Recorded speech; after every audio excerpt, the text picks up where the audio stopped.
Hello बच्चों, आज हम लोग पढ़ने जा रहे हैं व्यक्तित्व का वर्गीकरण। व्यक्तित्व की अर्थ परिभाषा, उसकी विशेषताओं की चर्चा करने के उपरांत आज हम व्यक्तित्व के प्रकारों के बारे में पढ़ने जा रहे हैं। यदि सैद्धांतिक रूप से देखा जाए तो प्रत्येक व्यक्ति का अपना अपना अलग व्यक्तित्व होता है तथा व्यक्ति का व्यक्तित्व ही उसकी वास्तविक पहचान होती है। इस तथ्य को स्वीकार कर लेने के उपरांत व्यक्तित्व के वर्ग निर्धारित करना अपने आप में एक अव्यावहारिक प्रयास लगता है, परंतु मनोविज्ञान एक व्यवस्थित विज्ञान है। अतः मनोविज्ञान में व्यक्तित्व के वर्गीकरण या व्यक्तित्व के प्रकारों को निर्धारित करना आवश्यक समझा जाता है। इस संबंध में मनोवैज्ञानिकों ने व्यक्तित्व के प्रकारों को अपने अपने दृष्टिकोण से निर्धारित किया है। सबसे पहले व्यक्तित्व का पारंपरिक भारतीय दृष्टिकोण से वर्गीकरण किया गया है। पारंपरिक भारतीय मान्यताओं के अनुसार व्यक्ति के व्यक्तित्व की पहचान उसके गुण, स्वभाव तथा कर्म को ध्यान में रखकर ही की जाती है। इस आधार पर व्यक्तित्व के 3 वर्ग निर्धारित किए गए हैं, जिन्हें क्रमशः सात्विक, राजसिक तथा तामसिक माना गया है। इन्हीं गुणों के आधार पर 4 वर्णों अथवा ब्राह्मण, क्षत्रिय, वैश्य तथा शूद्र वर्ण निर्धारित किए गए। ब्राह्मण, शूद्र सात्विक गुणों वाले क्षत्रियों में राजसिक गुणों की प्रधानता होती है। वैश्य वर्ण में न तो शूद्र सात्विक और न ही शूद्र राजसिक गुण पाए जाते हैं। जहाँ तक शूद्र वर्ग का प्रश्न है, उन्हें तामसिक प्रवृत्ति प्रधान माना गया है। व्यक्तित्व का मनोवैज्ञानिक दृष्टिकोण से वर्गीकरण। सबसे पहले अगर व्यक्तित्व का वर्गीकरण करते हैं तो मनोवैज्ञानिक दृष्टि से व्यक्तित्व कितने प्रकार के होते हैं। पहला है विचार प्रधान व्यक्तित्व। इसका अर्थ होता है कि चिंतन प्रधान प्रकृति वाले व्यक्तियों का व्यक्तित्व विचार प्रधान व्यक्तित्व माना गया है। इस वर्ग में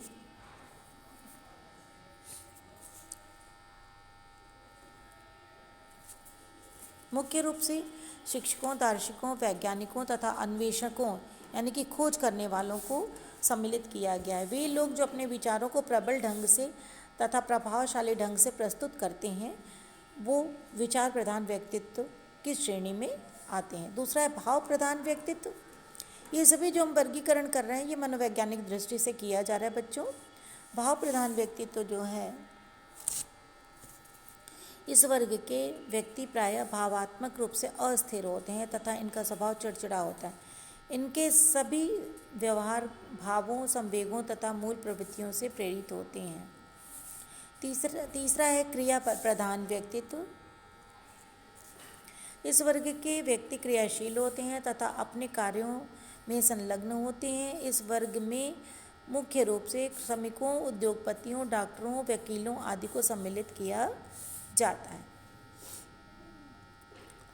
तीसरा है, पहला हमने पढ़ा था बच्चों व्यक्तित्व का पारंपरिक भारतीय दृष्टिकोण से वर्गीकरण। दूसरा है व्यक्तित्व का मनोवैज्ञानिक दृष्टिकोण से वर्गीकरण। पारंपरिक भारतीय दृष्टिकोण से वर्गीकरण में ब्राह्मण, क्षत्रिय, वैश्य, शूद्र माना गया। लेकिन मनोवैज्ञानिक दृष्टिकोण से वर्गीकरण में विचार प्रधान व्यक्तित्व, प्रभाव प्रधान व्यक्तित्व और क्रिया प्रधान व्यक्तित्व की चर्चा हम लोगों ने की। तीसरे प्रकार का जो आ रहा है व्यक्तित्व का शारीरिक आधार पर वर्गीकरण। अगर व्यक्तित्व का वर्गीकरण शारीरिक आधार से करते हैं कि देखने में व्यक्ति किस तरह का है,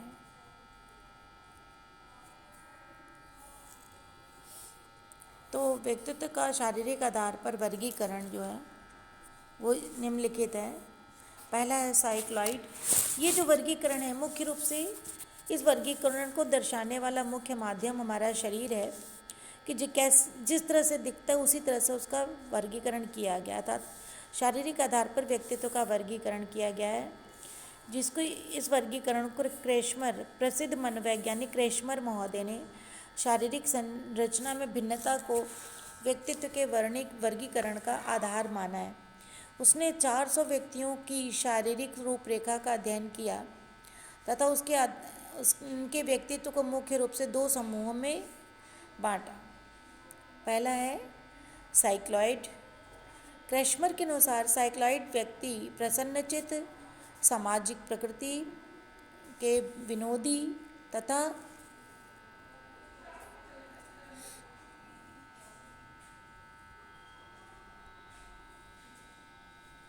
मिलनसार होते हैं। इनका शारीरिक मोटापा इसलिए लिए हुए होते हैं। ऐसी परिस्थितियों का जीवन के प्रति वस्तुवादी दृष्टिकोण पाया जाता है। दूसरा है शाइजॉइड। शाइजॉइड जो व्यक्ति होते हैं ये साइक्लॉइड के ठीक विपरीत होते हैं। जो व्यक्ति प्रसन्नचित्त और मिलनसार, प्रकृति विनोदी टाइप के होते हैं, जबकि शाइजॉइड जो व्यक्ति होते हैं वो शारीरिक बनावट दुबला पतला होता है। ऐसे स्वप्न दृष्टा होते हैं, आत्म केंद्रित होते हैं। क्रेशमर ने इसके अतिरिक्त 4 उप समूह भी बनाए हैं।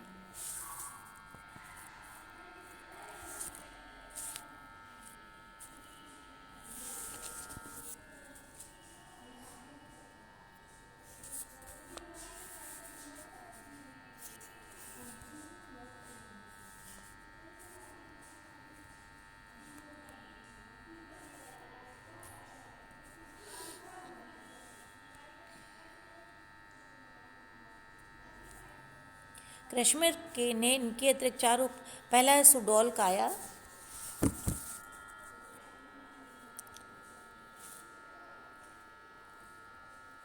सुडौल काया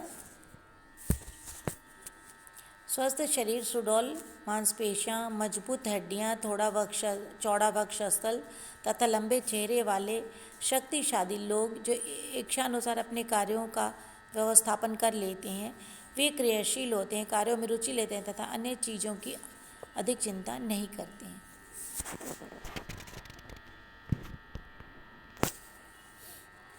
दूसरा है निर्बल। लंबी भुजाओं व पैरों वाले दुबले पतले निर्बल व्यक्ति जिनका सीना चपटा,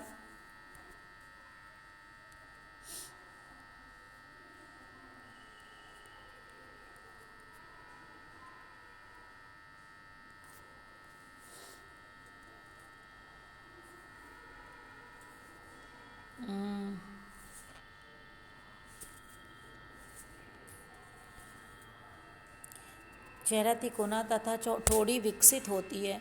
ऐसे लोग दूसरों की निंदा को तो करते हैं लेकिन अपनी निंदा सुनने के लिए तैयार नहीं होते हैं। इसके बाद है गोल काया। बड़े सिर और धड़ किंतु छोटे कंधे, हाथ पैर वाले व गोल छाती वाले असाधारण शरीर के लोग बहिर्मुखी होते हैं। इसके बाद है चौथा है, ये 4 जो हैं सुडौलकाय, निर्बल, गोलकाय और स्थिर बुद्धि के लोग, ये शाइजॉइड क्रेशमर ने 4 उप समूहों में बांटा है। पहला बांटा है साइक्लॉइड और दूसरा है शाइजॉइड और तीसरा है सुडौलकाया, निर्बल, गोलकाया और तीसरा स्थिर बुद्धि। ग्रंथीय रोगों से ग्रस्त मिश्रित प्रकार के प्रारूप वाले इन व्यक्तियों का शरीर साधारण होता है। अभी तो हम लोग पढ़ रहे थे बच्चों व्यक्तित्व का शारीरिक आधार पर वर्गीकरण। अब हम पढ़ने जा रहे हैं, पहले हमने पढ़ा था मनोवैज्ञानिक दृष्टिकोण से वर्गीकरण, व्यक्तित्व का पारंपरिक भारतीय दृष्टिकोणकरण, दूसरा मनोवैज्ञानिक दृष्टिकोण से वर्गीकरण, तीसरा है शारीरिक दृष्टिकोण से वर्गीकरण, चौथा है बच्चों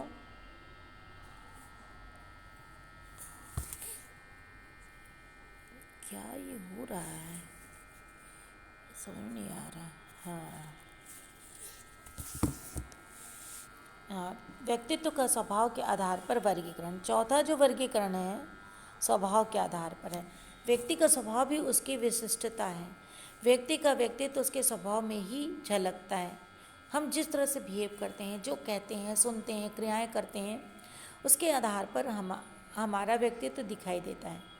अतः स्वभाव को ध्यान में रखते हुए व्यक्तित्व का वर्गीकरण किया गया। शेल्डन महोदय ने, अभी तक जो शारीरिक दृष्टिकोण से वर्गीकरण था वो क्रेशमर महोदय ने किया था, लेकिन स्वभाव के दृष्टिकोण से, व्यवहार के दृष्टिकोण से जो वर्गीकरण किया गया है वो शेल्डन महोदय ने किया। इन्होंने पहले प्रकार, 3 प्रकार में इन्होंने व्यक्ति के व्यक्तित्व को बांटा है। पहला एंडोमार्फिक, दूसरा मेसोमार्फिक, तीसरा एक्टोमार्फिक। एंडोमार्फिक उन लोगों को कहा गया है जो गोल मटोल थुलथुले से दिखते हैं, कोमल देखने में मोटे होते हैं, प्रसन्नचित्त होते हैं, है ना, इनकी शरीर व्यक्ति विभाग अंतर्गत आते हैं, मोटे होते हैं। ऐसे व्यक्ति प्रसन्नचित्त होते हैं, व्यवहारिक होते हैं, जिनके आंतों की आंतरिक पाचन शक्ति पर निर्भर करती है इनका व्यवहार। दूसरा है मेसोमार्फिक। मेसोमार्फिक लोग जो होते हैं आयताकार शरीर रचना वाले लोग होते हैं। ये शक्तिशाली तथा भारी और सुडौल होते हैं। ये समझदार होते हैं और हर प्रकार की परिस्थितियों के अनुकूल व्यवहार करते हैं। तीसरा है एक्टोमार्फिक। इस लंबाकार शक्तिहीन व्यक्तियों में उत्तेजनशीलता आर्थिक होती है, अधिक होती है। ऐसे लोग बाह्य जगत में निजी क्रियाओं को शीघ्रतापूर्ण पूर्वक करते हैं। ठीक है। शेल्डन ने उपयुक्त 3 प्रकार के व्यक्तियों के स्वभाव का अध्ययन करके व्यक्तित्व के निम्नलिखित 3 वर्ग बताए हैं। व्यक्तित्व के निम्नलिखित 3 वर्ग बताए हैं। पहला है विसेरोटॉनिक, दूसरा है सोमैटोटॉनिक और तीसरा है बच्चों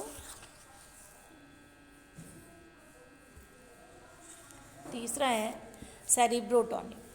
तो सबसे पहले हम लोग देखते हैं कि विसेरोटॉनिक क्या है। एंडोमार्फिक वर्ग के विसेरोटॉनिक प्रकार का व्यक्तित्व रखते हैं। वे लोग आराम पसंद होते हैं, गहरी व ज़्यादा नींद लेने वाले होते हैं, किसी भी प्रकार की परेशानी से दूसरों की मदद पर आश्रित रहते हैं, खुद से कुछ नहीं करते, वो चाहते हैं कि दूसरा उसकी मदद करता रहे, आराम पसंद होते हैं। ये अन्य लोगों से प्रेम पूर्वक संबंध रखते हैं, हंसमुख होते हैं तथा तरह तरह के भोजन पदार्थों को लालायित रहते हैं। दूसरा है सोमैटोटॉनिक। ये बच्चों हम लोग जो पढ़ रहे हैं ये स्वभाव के आधार पर हम लोग वर्गीकरण पढ़ रहे हैं। सोमैटोटॉनिक लोग जो होते हैं वो मेंडोमार्फिक वर्ग के अंतर्गत आने वाले सोमैटोटॉनिक व्यक्तित्व के लोग बलशाली तथा निडर होते हैं, अपने विचारों को स्पष्ट रूप से प्रस्तुत करना पसंद करते हैं। ये कर्मशील होते हैं तथा आपत्ति से भय नहीं रखते।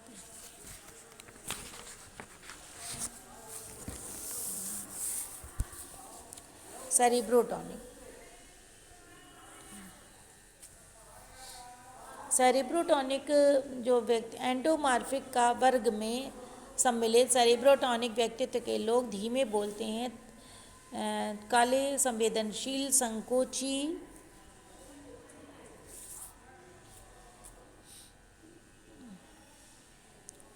नियंत्रित तथा एकांतवासी होते हैं। संयमी होने के कारण ये अपनी इच्छाओं तथा भावनाओं को दमित कर सकते हैं। आपातकाल में ये दूसरों की सहायता लेना पसंद नहीं करते हैं। ये सौम्य स्वभाव के होते हैं, इन्हें गहरी नींद नहीं आती है। बच्चों ये था चौथा प्रकार जब हम लोग पढ़ रहे थे स्वभाव के अनुसार व्यक्तित्व का वर्गीकरण। अब हम आपको पढ़ाने जा रहे हैं व्यक्तित्व का सामाजिकता के आधार पर क्या वर्गीकरण है। सामाजिकता के आधार पर व्यक्ति जो है बहिर्मुखी,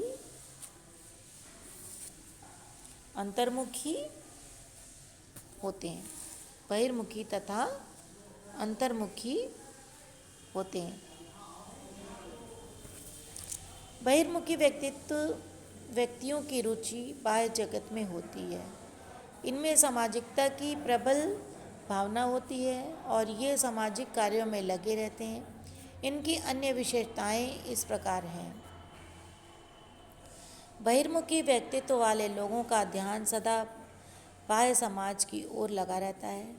यही कारण है कि इनका आंतरिक जीवन कष्टमय होता है।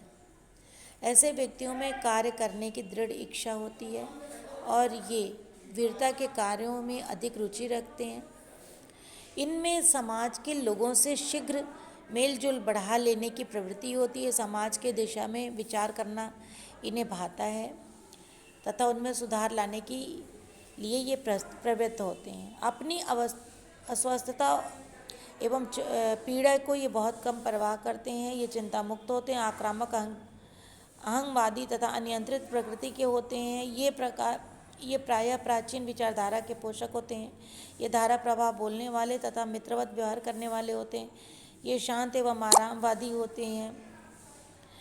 परिस्थिति तथा आवश्यकता अनुसार ये स्वयं को व्यवस्थित कर लेते हैं। ऐसे व्यक्ति शासन करने तथा नेतृत्व करने की इच्छा रखते हैं और जल्दी घबराते नहीं हैं। बहिर्मुखी व्यक्तित्व के लोगों में अधिकतर सामाजिक सुधारक, राजनीतिक नेता, शासन प्रबंधक, खिलाड़ी, व्यापारी और अभिनेता सम्मिलित होते हैं।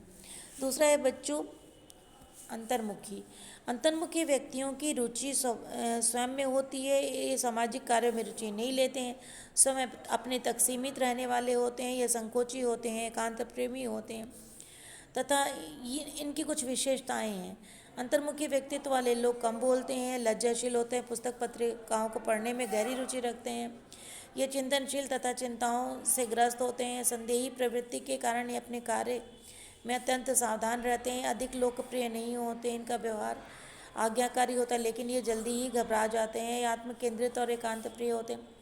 इनमें लचीलापन नहीं पाया जाता और क्रोध करने वाले होते हैं। ये चुपचाप रहते हैं। ये अधिक लेखक तो होते हैं, अच्छे वक्ता भी नहीं होते हैं। लेखक होते हैं पर वक्ता नहीं होते हैं। समाज से दूर रहकर धार्मिक, सामाजिक, राजनीतिक समस्याओं के विषय में चिंतनरत रहते हैं, लेकिन समाज में सामने आकर के व्यवहार करने की योग्यता नहीं रखते हैं। बहिर्मुखी व्यक्तित्व के लोगों को विभिन्न विशेषताओं के आधार पर अध्ययन करके यह निष्कर्ष निकाला जा सकता है कि ऐसे व्यक्ति समाज के में शायद ही कुछ हों जिन्होंने विशुद्ध बहिर्मुखी तथा अंतर्मुखी का नाम दिया जा सके। ज़्यादातर लोगों का व्यक्तित्व मिश्रित प्रकार का होता है, जिसमें बहिर्मुखी भी होते हैं और अंतर्मुखी दोनों प्रकार की विशेषताएं देखने को मिलती हैं। ऐसे व्यक्ति को उभयमुखी व्यक्तित्व कहते हैं या विकासोन्मुख व्यक्तित्व कहते हैं। बच्चों, थैंक यू। आज हम लोग इतना ही पढ़ेंगे। आप लोग ये पढ़ लीजिएगा व्यक्तित्व कितने प्रकार का होता है। जब भी परीक्षा में आता है तो आपको से पूछा जाएगा मनोवैज्ञानिक दृष्टिकोण से वर्गीकरण कीजिए या सामाजिक दृष्टिकोण से वर्गीकरण कीजिए या शारीरिक दृष्टिकोण से वर्गीकरण कीजिए। तो इस प्रकार से वर्गीकरण का आधार दे करके आपसे प्रश्न पूछा जा सकता है, या शेल्डन का वर्गीकरण या क्रेशमर का वर्गीकरण या युंग का वर्गीकरण। तो ये अभी जो हमने पांचवें प्रकार का वर्गीकरण आप लोगों को बताया है कि सामाजिकता के आधार पर बहिर्मुखी तथा अंतर्मुखी जो व्यक्तित्व है यह युंग महोदय का है। आप लोग इसमें लिख लीजिए युंग का वर्गीकरण। तो जब भी पूछा जाए कि युंग का वर्गीकरण कीजिए तो आप यही करेंगे। सामाजिकता के आधार पर जो वर्गीकरण किया गया है ये युंग का वर्गीकरण है। थैंक यू बच्चों।